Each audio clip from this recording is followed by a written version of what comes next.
3 activités. La première activité, c'est l'activité de conseiller comptable. J'ai plusieurs clients dans ce domaine.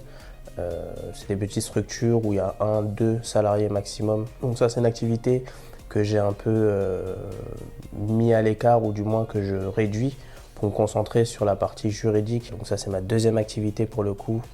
C'est tout ce qui est formalité de création, formalité de modification, formalité de cessation de société. Donner des conseils aux entreprises sur leur manière de fonctionner, sur leur gestion interne aussi, tous ces outils-là. Et là, je viens de démarrer une troisième activité en tant que mandataire, agent immobilier.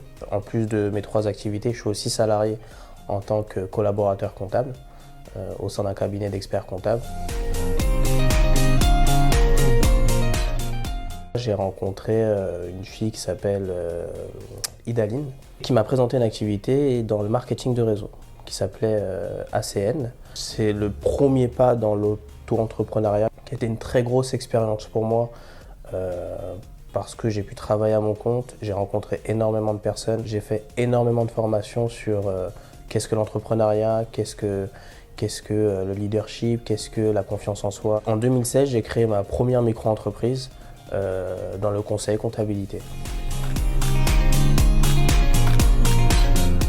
Donc du coup, pour l'activité, ma première grosse activité qui a été la comptabilité, c'est en étant collaborateur comptable au sein d'un cabinet où c'était ma première grosse expérience en fait en tant que collaborateur, où je gérais la comptabilité, je gérais la paye et je faisais un peu de formalité juridique aussi. Ça m'a beaucoup plu, j'ai beaucoup été formé sur ça. Je me suis dit que il y a beaucoup de personnes en fait qui pourraient avoir besoin d'aide, mais qui ne veulent pas passer par un expert comptable parce que ça coûte extrêmement cher. Je me suis dit, je vais voir ce que ça donne en me mettant à mon compte et voir si je peux aider en fait ces personnes-là. Donc je me suis obligé en fait à vraiment me former sur la partie comptable, sur diverses activités.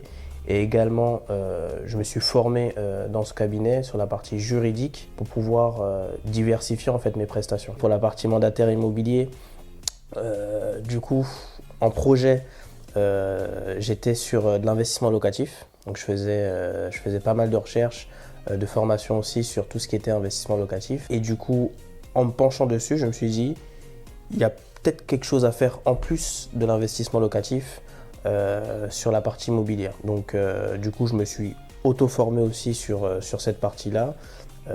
J'ai démarré du coup avec IAD France qui a un programme de formation. C'est de ne pas craindre ce qu'on va penser de lui, de ne pas forcément écouter son entourage sur les risques qu'il peut y avoir, parce qu'à partir du moment où on entreprend, il y a des risques. De se tourner vers des gens qui sont déjà auto-entrepreneurs pour avoir des conseils, savoir comment il peut faire, comment il peut monter son entreprise, d'avoir confiance en eux. Parce que ça, c'est vraiment important pour eux, même pour leur propre foyer, parce que ça demande un sacrifice aussi. Et il faut qu'ils aient conscience de ça et d'avoir cette vision, pas à court terme, mais vraiment à moyen, long terme de leur activité et vraiment de se projeter dans l'avenir avec ce qu'ils souhaitent faire.